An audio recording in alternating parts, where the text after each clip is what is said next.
This is Mike Mozart of Jeepers Media on YouTube, and I've got a secret. It's a deep, dark secret. I'm telling you, you're going to be one of the first to find out. You know this SOPA law they're trying to pass, Stop Online Piracy? Well, guess what? The same people that are trying to get the law passed and have put up like $100 million in lobbying costs to get this law passed so they can control the internet are the same people that distributed the file sharing software.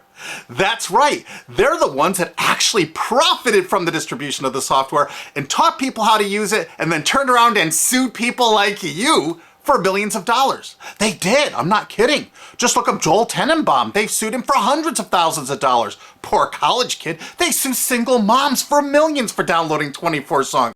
Hey, Google the name Jamie Rassett Thomas. Look at that. They sued and got $1.9 million judgment out of this single mom, and you are next with SOPA. They're going to sue you when SOPA passes. They want to make even a little bit of copyright infringement a felony online. If you do like a little karaoke song, or you have your wedding's first dance, you have a copyrighted song, they want to make you a felon and put you in jail and sue you for hundreds of thousands of dollars. They've done it before to little innocent kids. And you think, oh, I'm not in the United States, I'm fine. No, they're passing this law so they can send in the troops to arrest you and shut down websites in your country too. No kidding.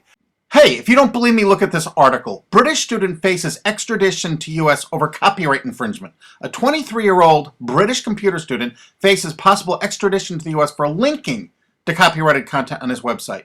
He didn't even post copyrighted material. The student, Richard O'Dwyer, was accused of copyright infringement after setting up a website, TV Shack, which had links to thousands of movies and TV shows, but did not host them. He just linked to them. But our government, under Obama, sent in the U.S. Department of Immigration. They're insisting that the UK ship him to the United States so we can put him in prison for 5 years. And what he did is not illegal in the UK. But our government is insisting, and they may even storm England to get him, to bring him to justice here. They're going to use this to take over the internet and shut down sites like YouTube and Twitter and all your favorites so they can control it, so you have to watch their lame-ass, worthless TV shows. But you know what? I've got the secret to stopping it, and you're going to help me do it, right? Now, don't disappoint me. You got to do your part. Because once the lawmakers find out about this, I think they're going to stop that law. But if you're listening to those hearings, you know, it's all about online piracy, like downloading movies and TV shows and stuff like that. But who do you think, but come here. Who do you think really caused all that piracy, huh? Was it all these kids? No. They needed the tools to do it. Who distributed those tools? Guess who? CBS Television? The CNET division of CBS had almost the exclusive distribution of things like LimeWire, Kazaa, Morpheus, BitTorrent, Azurius, Vooz. CNET, Download.com, and ZDNet are divisions of CBS Interactive, which is owned by CBS Viacom. CNET distributed these little widgets that you would click on those sites.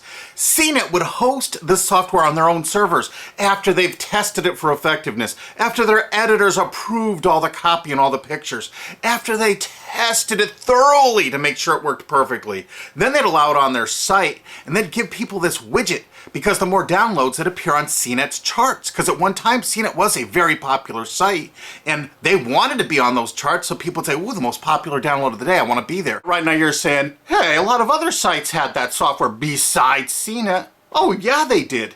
It was co-branded with CNET. That's right. They made deals where they would distribute their content on sites like AOL, MSNBC, ESPN, Disney'sGo.com. Hey, now it's time to wake up. These SOPA supporters, most of them distributed the file sharing software and taught people how to use it. But before I go on, I have to explain something. File sharing software is perfectly legal. However, under the MGM versus Grokster U.S. Supreme Court ruling, they held that one who distributes a device, you know, the file sharing software, with the object of promoting its use to infringe copyright, as shown by clear expression or other affirmative steps taken to foster infringement, is liable for the resulting acts of infringement by third parties. This is regardless of the device's non-infringing uses. In other words, you can distribute it, but you can't encourage anyone to use it to infringe copyright. And do you know what? CNET and CBS did just that thousands of times. Hey, you SOPA supporting music rights groups, listen up to this. Now here's one of those ESPN Disney CNET co-branded pages. And what do we see here? One of the MP3 Insider file sharing smackdown tests, something they commonly did for quite a few years. Why did they use Britney Spears and Beatles and known artists? Disney, you put it on your ESPN site for the better part of a decade? Encouraging people to download and copy copyrighted materials? Why did you do it, Disney? Why? It doesn't make any sense. But why would Disney even have their own branded piracy software, branded for Go.com, one of their portals? That's right, the Walt Disney Company that's plowing millions into getting SOPA passed has a ghost of file sharing past. Their own branded file sharing service to get free MP3s branded the Go Network. And they use Scour as one of their search engines, and what do you know? They were suing Scour at the exact same freaking time. They were suing it and using it to help people procure songs. Disney, I thought you supported SOPA. That's right, guys, Disney's one of the key supporters of SOPA. And enjoyed a decade-long distribution deal with CNET for all those downloads. Another one of the key supporters of SOPA, Warner. The Warner Corporation distributed this software through their AOL portal for years and made a bundle doing it. They distributed Kazaa, for God's sakes, BitTorrent. They did them all. AOL? Oh, no, you didn't, AOL, because you were part of Time Warner.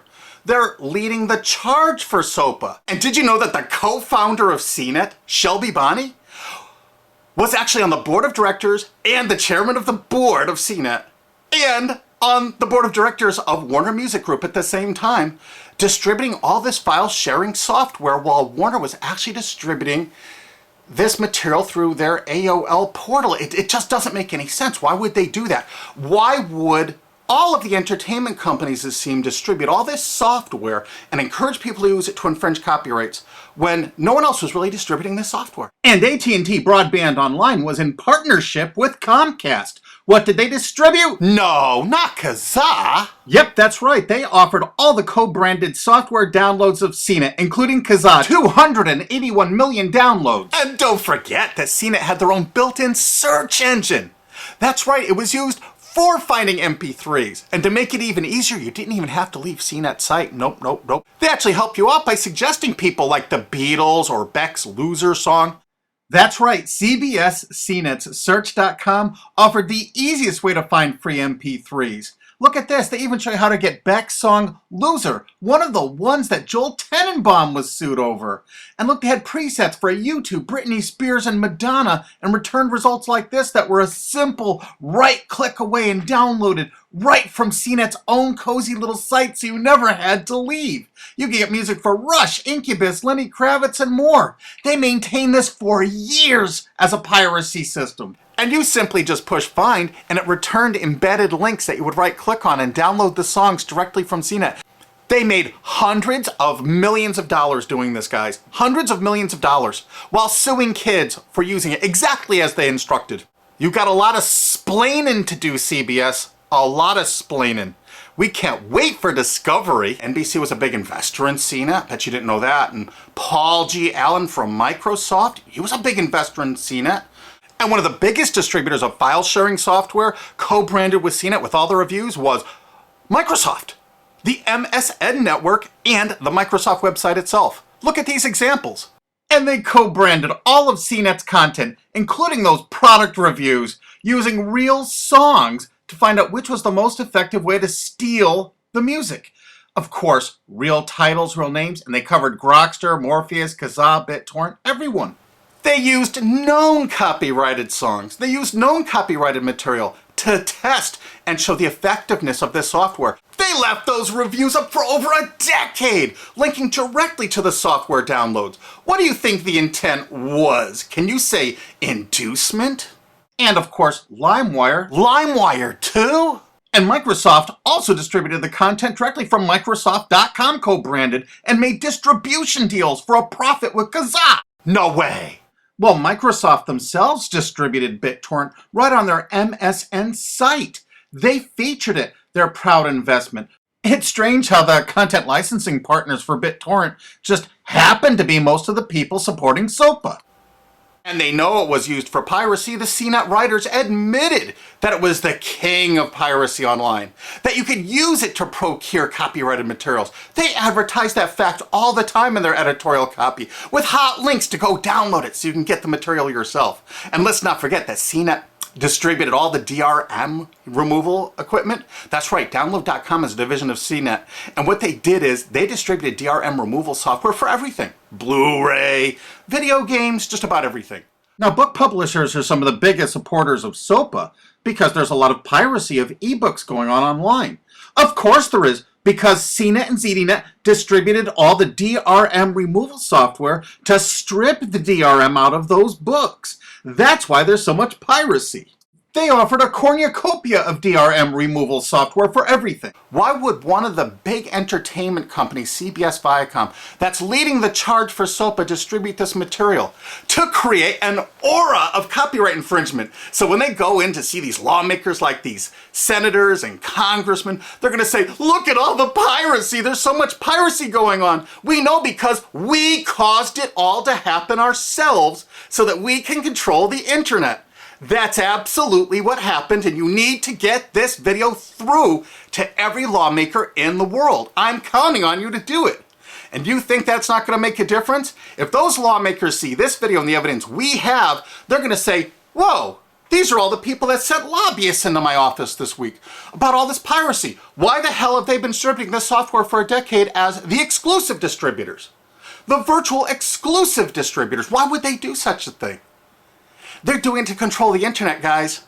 And you have one chance to stop them before this all passes. And this is it. You want to be a hero, you get this to as many lawmakers in your country, attorney general's offices in your state, your senators, congressmen if you're in the United States, or the lawmakers in England, Australia, whatever country you're in. You're going to find out that CNET, ZDNet, that division of CBS, has offices in like 50 countries around the world. There's 50 different entities to sue for your country to recover damages. You have to get this video to every lawmaker in the world, even in your own country, because in your own country, I know your country's cash strapped and they're going to come after you taxpayers like to get more money for their treasuries. Why not just sue the people that distributed the piracy software and caused all the piracy to happen? We've already been contacted by a half a dozen countries. We're giving them all the evidence we got, which is tens of thousands of pages, actually over 100,000, I think. It's hard to keep count. There's so much evidence. And all this evidence was gleaned from public sources on the internet. There's no secret hidden documents here. I just asked the lawmakers to drag these people into court, show them this evidence and say, why did you do it? How come you're here before us getting us to pass these laws when you were the ones that were the only ones that distributed the software at all and you profited from it? What did you expect was going to happen? They were going to use it to trade baby pictures? Hell no. Their own testimony in court for years in copyright infringement lawsuits said specifically the software was only used for copyright infringement. And they knew it. And they profited from it. And they intended for people to download it and use it for copyright infringement so they could go crawling to these lawmakers and throw hundreds of millions of dollars at them to get laws to control the internet and take down sites like YouTube and Twitter and Tumblr and all your favorites. And you're not going to let that happen. Alki David, the famous billionaire, has put up millions of dollars. And he's representing artists and writers that got wronged by this. You know what? They're going to get their damages from CNET and CBS. Big time. And we want answers, and we're going to get them. So if you care about your future, you're going to distribute this video and you're going to make sure every lawmaker sees it. And I want to hear from some of those lawmakers because we got lots of evidence. Don't forget to rate this video so it's the #1 top rated video of the day. We want to make sure all the lawmakers see this. Don't forget to share this with your friends because this is your last chance. You only have a few days to stop SOPA, okay? And if the lawmakers see this, I think they're going to go, put the brakes on immediately. And favorite this, because that's another way to get to the top of the charts on YouTube. I'm not putting advertising. I'm not making any money on this. And everything I've shown in this is fair use. If they take this down, this is fair use, and we're certainly going to file against that. But you know what? They're going to try to take it down because it'll take a week or so to get it back up so they can pass through that SOPA thing. So I want you guys to download this and re-upload it all over the internet. Change it some. Put some leaders in front of it. Shorten it. Cut it up. Whatever you have to do. Because they're going to do everything they can to take down this information because that's what they do and that's what they want SOPA for. Don't forget, CBS Viacom is the #1 supporter of SOPA and the #1 distributor of piracy software and the #1 promoter of it to use it for copyright infringing purposes. How is that not just totally screwed up?